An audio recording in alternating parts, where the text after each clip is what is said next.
मैं एक बार फिर फंस गया था। ऑफिसर्स क्रेट के अंदर फाइलों, किताबों और कागजात के पलंदों के दरमियान मैं सिमट कर बैठा सोच रहा था कि जहां ये फौजी ट्रक जाकर रुकेगा वहां क्रेट के सुराख में से निकलकर भागने की कोशिश करूंगा। मैंने एक बार फिर सुराख में से झांक कर देखा। फौजी ट्रक में बत्ती जल रही थी और दोनों इंडियन फौजी सिपाही मेरे बिल्कुल सामने बैठे थे। उस वक्त बाहर निकलना अपनी मौत को दावत देने के बराबर था। ट्रक जनूबी हिंदुस्तान के उस साहिली शहर की सड़कों पर दौड़ता चला जा रहा था। कई सड़कों के मोड़ घूमता हुआ फौजी ट्रक एक तरफ मुड़ा और रुक गया। दोनों सिपाहियों ने जल्दी से क्रेट को उठाकर ट्रक से बाहर निकाला और एक कमरे में ले जाकर रख दिया। ये काम उन्होंने इतनी जल्दी किया कि मुझे रास्ते में बाहर निकलने का मौका ही न मिला। जिस कमरे में उन्होंने लकड़ी के ऑफिसर्स क्रेट को ले जाकर रखा, मैंने सुराख में से देखा कि वो एक छोटा सा कमरा था। दरमियान में मेज बिछी थी। मेज के ऊपर एक बल्ब रोशन था।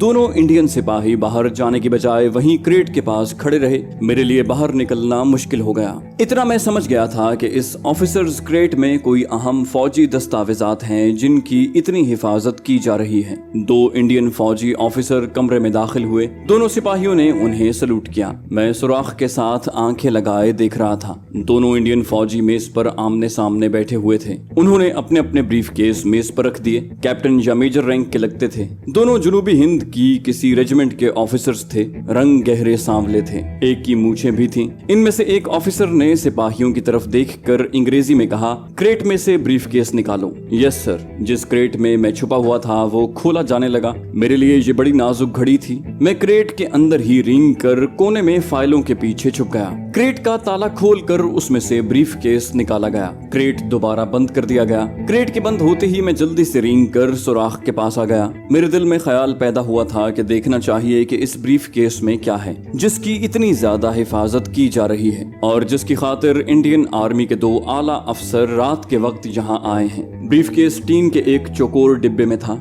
एक इंडियन ऑफिसर ने चाबी लगाकर टीन का बक्स खोला, उसमें से ब्रीफ केस निकाला और दोनों सिपाहियों को वहां से चले जाने का इशारा किया। दोनों इंडियन सिपाही सैल्यूट मारकर कमरे से निकल गए। अब कमरे में दोनों इंडियन आर्मी ऑफिसर अकेले थे या मैं था जो क्रेट के सुराखों में से उन्हें देख रहा था। फौजी ऑफिसर ने क्रेट वाले ब्रीफ केस को खोलकर उसमें से स्याह रंग की एक फाइल निकाली और उसके कागजात को उलटने पलटने लगा। दूसरा फौजी ऑफिसर फाइल को देख रहा था। उसने अंग्रेजी में कहा, तमाम कागजात ओके होंगे। दूसरे ने कहा, yes captain, it is okay. पहले वाला इंडियन ऑफिसर कैप्टन रैंक का था। उसने सिगरेट सुलगा लिया और बोला, मेजर साहब, क्या आपको यकीन है कि हमारा ये खुफिया प्रोजेक्ट कामयाब साबित होगा? दूसरा फौजी ऑफिसर मेजर रैंक का था। उसने फाइल पर नजरें जमा रखी थी। कहने लगा, कैप्टन पांडे, ये प्रोजेक्ट न सिर्फ पाकिस्तानी समंदर में उनके सारे के सारे बहरी बेड़े को तबाह बर्बाद कर देगा, बल्कि इसकी मार कराची बंदरगाह तक भी हो सकती है। ये सुनना था कि क्रेट के सुराख में से मैं इन दोनों इंडियन आर्मी ऑफिसर्स को देखते का देखता रह गया। ये पाकिस्तान के खिलाफ किसी खुफिया आर्मी मंसूबे की सीक्रेट फाइल थी। ये पाकिस्तानी बहरिया और कराची की बंदरगाह पर जबरदस्त तबाही फैलाने का प्लान या ब्लूप्रिंट था। अब मेरे वहां से फरार होने का सवाल ही पैदा नहीं होता था। मैं हर हालत में बल्कि अपनी जान की बाजी लगाकर इस खुफिया मंसूबे की तफसीलात मालूम करना चाहता था। मैं हमतनगोश होकर उनकी बातें सुनने लगा। इंडियन कैप्टन ने सिगरेट की राख झाड़ते हुए कहा, सर, अगर द्वारका की नेवल रिपोर्ट से हम कराची की बंदरगाह पर अटैक कर सकते हैं तो फिर हम इस खुफिया प्रोजेक्ट की मदद से अमृतसर से लाहौर पर भी अटैक कर सकते हैं। इंडियन मेजर बोला, इस बार ऐसा ही होगा। सन 65 में पाक आर्मी का डिफेंस नाकाबिल शिकस्त था। हमारे पास भी रिवायती हथियार थे, लेकिन इस बार हालात बदल चुके हैं। हमारे साइंसदानों ने जो खुफिया हथियार हमें तैयार करके दिया है और जिसका हम राजस्थान के सहरा में तजुर्बा कर चुके हैं, ये पाक आर्मी और नेवल के डिफेंस को पहले ही अटैक में तहस नहस करके रख देगा। इस बार भगवान ने चाहा तो हम लाहौर में दाखिल हो जाएंगे। इंडियन कैप्टन ने सिगरेट एस्ट्रे में दबाया और बोला, सर, ये फाइल और मंसूबे के ब्लूप्रिंट कल शाम तक द्वारका नेवल हेडक्वार्टर में पहुंच जाएंगे। इंडियन मेजर ने फाइल में से कुछ चीजें अपनी नोटबुक में दर्ज की और फाइल बंद करके ब्रीफकेस में रखते हुए कहा, डोंट वरी कैप्टन, आर्मी का एक डेकोटा सुबह 7 बजे द्वारका से होता हुआ बंबई जा रहा है। ये क्रेट इसी जहाज में जाएगा। इंडियन मेजर ने खुफिया प्रोजेक्ट फाइल वाला ब्रीफकेस टीन के डिब्बे में बंद करके ताला लगाया और सिपाहियों को आवाज दी। दोनों सिपाही तेज तेज चलते अंदर आ गए। मेजर मेजर ने उन्हें ऑर्डर दिया, देखो जवान, ये क्रेट यहाँ से सीधा आर्मी एयरपोर्ट पर जाएगा, तुम लोग इसको गार्ड करेगा। दोनों सिपाहियों ने बैक आवाज कहा, ठीक है सर, इसको क्रेट में हमारे सामने बंद कर दो। सिपाहियों ने फौरन हुक्म की तामील की और टीन के बक्स को क्रेट में रख कर क्रेट बंद करके ताला लगा दिया और चाबी इंडियन मेजर के हवाले कर दी। मेजर ने कहा, तुम इसे सीधा आर्मी एयरपोर्ट पर ले जाएगा और रात को इसकी गार्ड ड्यूटी पर रहेगा, हम सुबह उधर आकर इसे वसूल कर लेगा। दोनों सिपाहियों ने सैल्यूट करते हुए कहा, यस सर। दोनों इंडियन आर्मी ऑफिसर कमरे से निकल गए। मेरे वहां से निकलकर फरार होने का सवाल ही पैदा नहीं होता था। मैं हर हालत में ये मालूम करना चाहता था कि इंडियन आर्मी ने पाकिस्तान के खिलाफ ऐसा कौन सा खुफिया हथियार बनाया है जिसकी मदद से वो कराची और लाहौर पर कब्जा करने का प्लान तैयार कर चुका है। इंडियन सिपाहियों ने टीन के बक्स को ऑफिसर्स क्रेट में रखा और उसे उठाकर बाहर लाए। बाहर फौजी ट्रक मौजूद था। क्रेट को ट्रक में रख दिया गया और ट्रक उस शहर के फौजी हवाई अड्डे की तरफ रवाना हो गया। सारी रात मैं क्रेट में छुपा रहा। क्रेट फौजी एयरपोर्ट के किसी कमरे में रखा गया था। दोनों इंडियन सिपाही रात भर उसके पास मौजूद रहे। दूसरे दिन वही रात वाले इंडियन आर्मी ऑफिसर्स आ गए। मैं क्रेट के सुराख में से उन्हें देख रहा था। उन्होंने क्रेट को बाहर ही से चेक किया और सिपाहियों को हुक्म दिया कि क्रेट लोड किया जाए। क्रेट कमरे से बाहर लाया गया। उसे लोडर पर रख कर दूर खड़े आर्मी के एक डकोटा हवाई जहाज के पास ले जाया गया। वहां भी 2 आर्मी ऑफिसर्स मौजूद थे। उन्होंने अपनी निगरानी में क्रेट को जहाज में रखवा दिया। जहाज थोड़ी देर बाद टेक ऑफ कर गया। इस जहाज की मंजिल द्वारका थी, जहां जहाज ने पहले उतरना था। मेरे क्रेट को दोनों इंडियन आर्मी अफसरों यानी कैप्टन पांडे और मेजर ने अपने पास ही रखवाया था। ये भी काफी लंबी फ्लाइट थी। आखिर जहाज द्वारका के आर्मी एयरपोर्ट पर उतर गया। एयरपोर्ट से एक फौजी जीप क्रेट को लेकर आर्मी के किसी गैरिजन में ले आई। मैं किसी वक्त क्रेट के सुराख में से बाहर देख लेता था। यहाँ फौजी दफ्तर थे। फौजी गाड़ियां भी इधर उधर खड़ी थी। क्रेट को एक कमरे में ले जाकर रख दिया गया। दोनों आर्मी अफसर क्रेट के साथ थे। कमरे में पहले से एक कर्नल रैंक का इंडियन आर्मी अफसर मौजूद था। दोनों आर्मी अफसरों ने उसे सैल्यूट किया।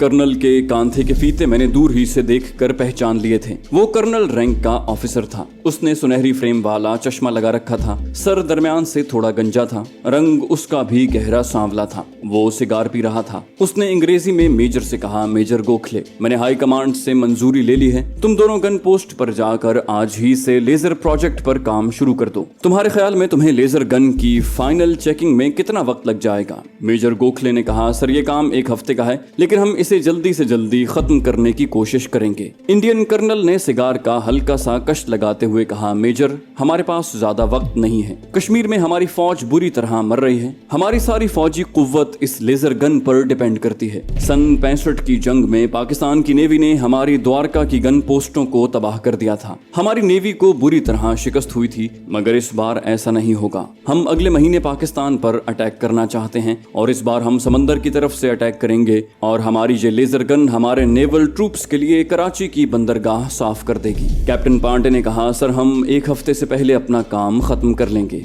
आप इत्मीनान रखें। इंडियन कर्नल बोला, ओके, और वो चला गया। उसके जाने के बाद मेजर गोखले ने कैप्टन से कहा, कैप्टन सीक्रेट फाइल निकाल लाओ। मेरा ख्याल है हमें इसी जगह बैठकर काम शुरू कर देना चाहिए। इंडियन कैप्टन क्रेट की तरफ बढ़ा तो मैं जल्दी से सुराख से हटकर क्रेट की दूसरी तरफ फाइलों और किताबों के पीछे छुप गया। जब कैप्टन क्रेट में से सीक्रेट फाइल निकाल कर ले गया तो मैं वापस सुराख के पास आकर उन्हें देखने लगा। इस दफा कैप्टन ने टीन का बक्स क्रेट में ही रहने दिया था। वो उसमें से सीक्रेट फाइल निकाल कर ले गया था। फाइल खोलकर दोनों उसके कागजात की जांच पड़ताल करने लगे। इनमें एक ब्लूप्रिंट भी था। ब्लूप्रिंट को उन्होंने मेज पर फैला दिया और उस पर झुककर जगह जगह पेंसिल से निशान लगाने लगे। वापस में अंग्रेजी में बातें भी करते जा रहे थे। उनकी बातों से मुझे मालूम हुआ कि भारतीय हाई कमान ने इसराइल की फौजी टेक्निकल मदद से एक ऐसी लेजर गन तैयार कर ली है जिसकी मार द्वारका से कराची तक है और जो अपनी शुआओं से खुले समंदर में पाकिस्तानी जहाजों पर हमला कर सकती है और कराची की बंदरगाह पर भी तबाही मचा सकती है। मुझे तो महज इत्तेफाक से इंडियन मिलिट्री के पाकिस्तान के खिलाफ एक बड़े खतरनाक खुफिया मंसूबे का सुराग मिल गया था। मैंने उसी वक्त दिल में तय कर लिया था कि मुझसे जैसे और जिस तरह भी हो सका मैं इस पाकिस्तान दुश्मन मंसूबे को खाक में मिलाने की कोशिश करूंगा। ये मेरा कौमी फर्ज भी बन गया था। अफसोस सिर्फ ये था कि मैं इंसानी शक्ल में नहीं था। फिर ख्याल आया कि अगर मैं सांप की शक्ल में न होता तो इस खुफिया मंसूबे का मुझे कभी पता न चल सकता था। मेरा सांप का रूप ही मेरी मदद का बहुत बड़ा सबब बन गया था। लेकिन इस मंसूबे को तबाह करने के लिए कमांडो अटैक की जरूरत थी, और इसके लिए न सिर्फ मुझे अपने साथी कमांडो खालिद और कमांडो हारून की जरूरत थी, बल्कि मेरा अपना वापस इंसानी शक्ल में आना भी जरूरी था। मैं अकेला सांप बनकर इंडियन आर्मी के इतने खतरनाक और अहम फौजी मंसूबे को तबाह नहीं कर सकता था। दोनों आर्मी ऑफिसर देर तक ब्लूप्रिंट का मुआयना करते और निशानात लगाते रहे। थोड़ी देर बाद मेजर गोखले ने कमर सीधी करते हुए कहा, कैप्टन पांडे इस वक्त कॉफी पीने को जी चाहता है। कैप्टन पांडे ने कहा, सर यहाँ तो कॉफी नहीं मंगवा सकते, ये तो टॉप सीक्रेट रूम है। मेजर ने पेंसिल मेज पर रखते हुए कहा, आओ मेस में चलकर पीते हैं। ये कागजात इसी तरह मेज पर रहने दो, हम बाहर से लॉक करके जाएंगे, हमें 10-15 मिनट ही लगेंगे। दूसरा बोला, ठीक है सर, और वो दोनों कमरे से चले गए। मुझे दरवाजा लॉक करने की आवाज आई। उसके फौरन बाद मैं क्रेट के सुराख में से निकलकर फर्श पर रेंगता हुआ मेज के ऊपर आ गया। मेरे सामने भारतीय मिलिट्री के खतरनाक हथियार लेजर गन का ब्लूप्रिंट खुला पड़ा था। साबिक आर्मी कमांडो होने की वजह से मैं कुछ इस किस्म के प्रिंट समझ लेता था। मैंने प्रिंट के निशानात और आड़े तिरछे जावियों को गौर से देखना शुरू कर दिया। एक जगह DKA लिखा था, इसका मतलब द्वारका ही हो सकता था। उस जगह ऐसे निशान बने हुए थे जो पहाड़ियों के निशान हो सकते थे। एक जानिब समंदर दिखाया गया था, इसका मतलब ये था कि लेजर गन द्वारका के समुद्री साहिल की किसी पहाड़ी में लगाई गई है। मैंने ये सारे खुफिया निशानात और इशारे अपनी याददाश्त में महफूज कर लिए। ब्लूप्रिंट को बार बार देखा, उसकी बाज डिग्रियां भी जो मेरी समझ में आई अपने इंसानी जहन में महफूज कर ली। मैंने दीवार पर लगे क्लॉक पर निगाह डाली। उस वक्त दिन के 12:15 बज रहे थे। मैं वहां से अब फरार होना चाहता था। मुझे पाकिस्तान के खिलाफ भारतीय फौज के एक खतरनाक तरीन मंसूबे का राज मिल गया था। मैं वहां से निकलकर किसी न किसी तरह जल्दी से जल्दी भोपाल पहुंचकर कमांडो खालिद को इस खतरनाक पाकिस्तान दुश्मन मंसूबे की सारी तफसीलात से आगाह करना चाहता था। मेरी दो मजबूरियां थीं। सांप होने की वजह से दिन की रोशनी में वहां से बाहर नहीं निकल सकता था। दूसरी मजबूरी ये थी कि मैं सांप के रूप में था और मेरे लिए इस हालत में भोपाल पहुंचना इतना आसान नहीं था। मुझे ये तो मालूम हो चुका था कि मैं द्वारका में आर्मी के हेडक्वार्टर या उसके किसी गैरिजन में हूँ। वहां से मुझे ट्रेन के जरिए पहले बंबई और उसके बाद भोपाल पहुंचना था। ये काम पहाड़ काट कर दूध की नहर निकालने के बराबर था, मगर मुझे हर हालत में ये पहाड़ काटना था। दरवाजे का ताला बाहर से कोई खोल रहा था। मैं मेज पर से छलांग लगाकर फर्श पर आया और तेजी से क्रेट के सुराख में घुस गया। दोनों इंडियन आर्मी ऑफिसर कॉफी पीकर वापस आ गए थे। मैं सुराख के साथ लगकर बैठा, अपने जहन में ब्लूप्रिंट के इशारों और डिग्रियों के निशानात को दोहराते हुए पुख्ता कर रहा था, ताकि वक्त आने पर मुझे सब कुछ याद रहे। कुछ देर के बाद दोनों अफसरों ने भी अपना काम खत्म कर लिया और फाइल को बंद करके क्रेट में रख कर क्रेट को ताला लगा दिया। मेजर गोखले ने कहा, यहाँ से हम गन पोस्ट पर जाएंगे। कैप्टन पांडे बोला, ठीक है सर। दोनों सीक्रेट रूम से निकल गए। उन्होंने बाहर से दोबारा ताला लगा दिया। मैं क्रेट से निकल आया और कमरे का जायजा लिया कि वहां बाहर निकलने का कोई रास्ता है या नहीं। मैं छोटा सा सांप था, मुझे बाहर निकलने के लिए छोटा सा सुराख ही काफी था। दीवार के ऊपर छत के करीब एक छोटा सा रोशनदान था जिस पर आहनी सलाखें लगी हुई थी। मैंने दीवार पर चढ़कर रोशनदान की सलाखों में से झांक कर बाहर देखा। सामने फौजी दफ्तरों की 2 मंजिला इमारत थी। 2-4 फौजी गाड़ियां भी खड़ी थी। मिलिट्री पुलिस का एक जवान इमारत के बाहर गार्ड ड्यूटी पर खड़ा था। इधर उधर इंडियन फौजी चलते फिरते नजर आ रहे थे। मैं दिन के वक्त नहीं निकल सकता था, मुझे शाम होने का इंतजार करना था। मैं रोशनदान से नीचे उतर आया और क्रेट के अंदर जाने की बजाय उसके पीछे छुप गया। जैसा कि मैं पहले बयान कर चुका हूँ, सांप बनकर मुझे बहुत से नए तजुर्बे हुए थे।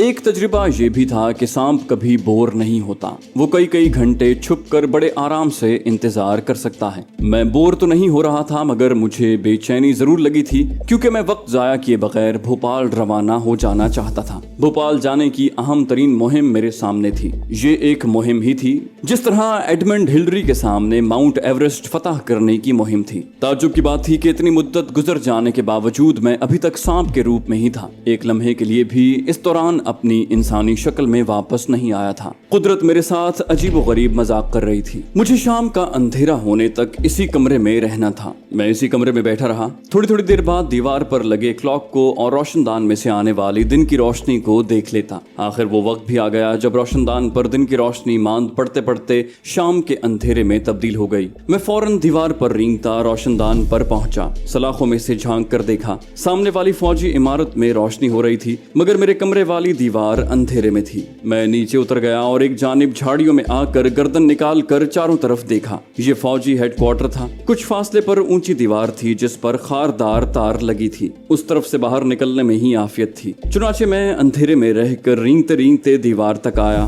دیوار پر چڑھ کر خاردار تاروں کے نیچے سے گزر کر دیوار کی طرف آ گیا۔ دوسری طرف نشیب میں کھائی تھی۔ میں سوچنے لگا کہ مجھے اسٹیشن پر کس طرح پہنچنا چاہیے۔ یہ بہت بڑا مرحلہ تھا۔ مجھے یہ بھی معلوم نہیں تھا کہ اسٹیشن کس طرف ہے۔ میرے پاس ادھر ادھر بھٹکنے کے لیے وقت نہیں تھا۔ میرے انسانی ذہن پر مایوسی چھانے لگی تھی۔ کسی وقت خیال آتا کہ شاید میں بھوپال نہ پہنچ سکوں، لیکن جب یہ خیال آتا کہ دشمن میرے وطن پاکستان کو نقصان پہنچانے کا منصوبہ بنا چکا ہے تو میرے اندر نئی طاقت آ جاتی۔ میں نے دور سے نظر آنے والی روشنیوں کو اپنا ٹارگٹ بنایا اور اللہ کا نام لے کر کھائی پار کی اور روشنیوں کی طرف روانہ ہو گیا۔ ایک چھوٹی سڑک بڑی مشکل سے گاڑیوں سے بچ کر اور لوگوں کی نظروں سے محفوظ رہ کر پار کی۔ یہ سارا علاقہ اونچا نیچا تھا، زمین پتھریلی تھی، کہیں کہیں کھیت بھی تھے اور دائیں بائیں ناریل اور تاڑ کے درخت بھی دکھائی دے رہے تھے، مگر ریلوے سگنل کی ہری یا لال بتی کہیں دکھائی نہیں دے رہی تھی۔ صرف یہی ایک نشان مجھے ریلوے اسٹیشن تک پہنچا سکتا تھا۔ میں اللہ پر توکل رکھ کر رینگتا چلا جا رہا تھا۔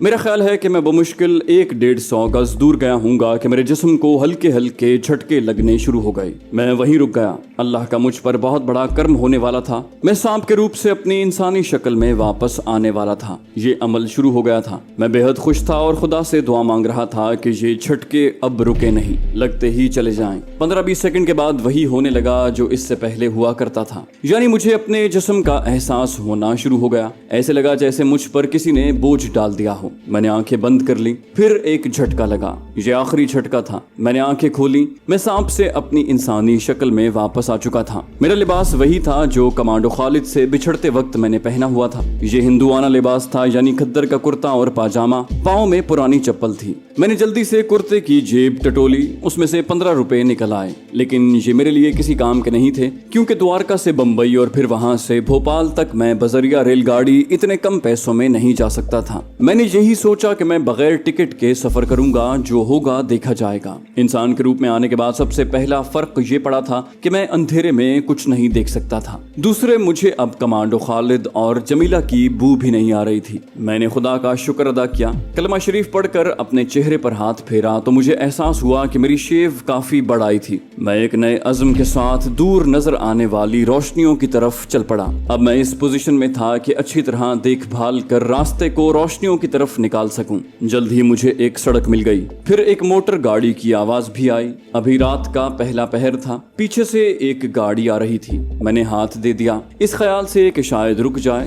گاڑی رک گئی۔ یہ ایک پرانی سی کار تھی۔ ایک بوڑھا گجراتی اسے چلا رہا تھا۔ اس نے گجراتی میں مجھ سے کچھ پوچھا۔ میں نے اسٹیشن کا نام لیا۔ اس نے اشارہ کیا کہ اندر آ جاؤ۔ میں اس کے ساتھ والی سیٹ پر بیٹھ گیا۔ وہ ہندوستانی میں بولا، تم گجراتی نہیں؟ میں نے کہا نہیں، ہم پنجابی، امرتسر کا ہے، رام پرشاد نام ہے۔ وہ بولا اسٹیشن پر جائے گا؟ میں نے کہا دلی جائے گا، دلی والی گاڑی کب آتی ہے؟ وہ بولا معلوم نہیں، ہم تمہیں اسٹیشن پر چھوڑ دے گا۔ اس نے مجھے اسٹیشن پر چھوڑ دیا۔ وہاں کافی رونق تھی۔ انسانی روپ میں آنے کے بعد اب ایک بار پھر میرے سر پر پولیس اور CID کا خطرہ منڈلانے لگا تھا، لیکن میں جس مشن پر جا رہا تھا اس کی اہمیت اس خطرے کے مقابلے میں بہت زیادہ تھی۔ کافی پوچھ گچھ کے بعد پتہ چلا کہ بھوپال کو وہاں سے کوئی گاڑی سیدھی نہیں جاتی، پہلے بمبئی جانا پڑے گا، وہاں سے پھر بھوپال والی گاڑی ملے گی۔ میرے پاس کرائے کے پیسے نہیں تھے۔ میں بغیر ٹکٹ کے گاڑی میں بیٹھ گیا۔ ساری رات ٹرین چلتی رہی۔ رات ہونے کی وجہ سے کوئی ٹکٹ چیکر نہ آیا۔ صبح بمبئی پہنچ گیا۔ یہاں سے جنتا ایکسپریس میں بھی بغیر ٹکٹ کے بیٹھ گیا اور بھوپال کی طرف روانہ ہو گیا۔ راستے میں جہاں ٹکٹ چیکر کے آنے کا خطرہ ہوتا وہاں ٹرین سے اتر کر کسی دوسرے ڈبے میں بیٹھ جاتا۔ اسی طرح سارا دن گزر گیا۔ رات آ گئی۔ رات کے پہلے پہر ٹرین بھوپال کے اسٹیشن میں داخل ہو گئی۔ میں نے فضا کو سونگھا۔ مجھے جمیلہ اور ناگن، درگا اور کمانڈو خالد میں سے کسی کی بو محسوس نہ ہوئی۔ اگر میں سانپ ہوتا تو یہ بو ضرور آتی۔ میں مین گیٹ کی بجائے لائنوں لائن چل کر اسٹیشن سے دور نکل آیا۔ راستے کا مجھے علم تھا۔ 15 روپے میں سے 6 روپے میرے پاس باقی رہ گئے تھے۔ میں نے ایک رکشے والے کو 6 روپے دیے اور کمانڈو خالد کی کمین گاہ والے علاقے میں آ کر ایک جگہ اتر گیا۔ وہاں سے پیدل کمین گاہ کے ٹیلے تک گیا۔ گڑھے میں سے ہو کر غار میں जाने लगा तो मुझे 2 मुजाहिदों ने अपनी गिरफ्त में ले लिया। जब मुझे पहचाना तो एक मुजाहिद मुझे अंदर ले गया। कमांडो खालिद मुझे देखकर उठ खड़ा हुआ, गले लगा कर मिला। मैंने सबसे पहले जमीला का पूछा। कहने लगा वो बेचारी तो बस सब्र शुक्र करके बैठी हुई है, तुम्हारा कुछ पता नहीं चलता, अभी हमारे साथ होते हो अभी गायब हो जाते हो। मैंने पूछा यहाँ तुमने आसपास या इस हुजरे में किसी सांप को तो नहीं देखा? मेरा ख्याल था कि शायद नागिन दुर्गा उस तरफ आई हो। खालिद बोला क्यों, क्या बात है? क्या कोई और भी आदमी सांप की जॉन में इधर आया हुआ है? मैंने उसे मुख्तसरन नागिन दुर्गा के बारे में और फिर अपनी कहानी सुनाई और कहा हमारे पास ज्यादा वक्त नहीं है कमांडो। इंडियन आर्मी की लेजर गन द्वारका की साहिली पहाड़ियों में किसी जगह डिप्लॉय कर दी गई है। हो सकता है 2 गन्ने हों। जैसा कि मैंने भारतीय फौजी अफसरों को बातें करते सुना है, इस तोप की मार कराची तक है और तुम खूब जानते हो कि लेजर गन क्या तबाही मचा सकती है। कमांडो खालिद बड़े गौर से मेरी बात सुन रहा था। कहने लगा ब्लूप्रिंट वाले नक्शे में इस गन पोस्ट की कोई खास जगह नहीं दिखाई गई थी। द्वारका की साहिली पट्टी तो काठियावाड़ से लेकर आगे बहुत दूर तक चली गई है। मैंने उसे ब्लूप्रिंट पर देखे हुए और अपनी याददाश्त में महफूज किए हुए सारे निशानात बताए और कहा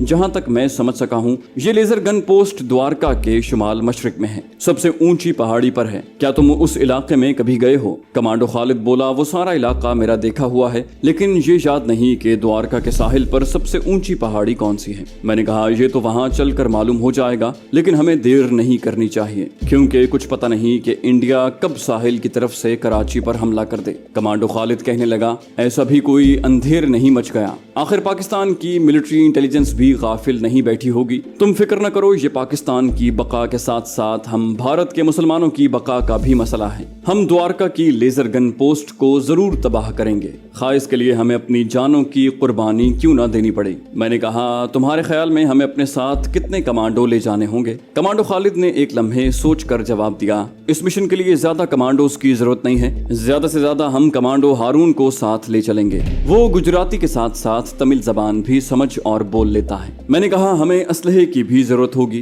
कमांडो खालिद बोला हम यहाँ से ज्यादा असलहा अपने साथ लेकर वहाँ नहीं जा सकते। ये किसी जंगल का कमांडो मिशन नहीं है, ये एक तरह से शहर का और बहुत अहम फौजी अड्डे को तबाह करने का मिशन है। यहाँ जांबाज कमांडो की जरूरत और दलेरी के साथ साथ सुराग रसानी की भी जरूरत है। कमांडो हारून फौजी असलहे की टेक्निकल बारीकियों की भी समझ बूझ रखता है और भेस बदलने में भी बड़ा माहिर है। और फिर हम पहले काठियावाड़ जाएंगे, काठियावाड़ में हमारे मुजाहिद मौजूद हैं, वो हमारी रहनुमाई करेंगे। मैंने कहा हमें सुबह सुबह यहाँ से काठियावाड़ की तरफ निकल पड़ना चाहिए। तो दोस्तों ये थी हमारी आज की एपिसोड। उम्मीद करते हैं आपको हमारी कहानी पसंद आई होगी। जाने से पहले इस वीडियो को लाइक कीजिए और शेयर करना मत भूलिए। कमेंट करके हमें बताइए कि आपको हमारी वीडियो कैसी लगी। और अगर अभी तक आपने इस चैनल को सब्सक्राइब नहीं किया तो इसे सब्सक्राइब कीजिए और बेल आइकन दबाकर ऑल नोटिफिकेशंस ऑन कर लीजिए।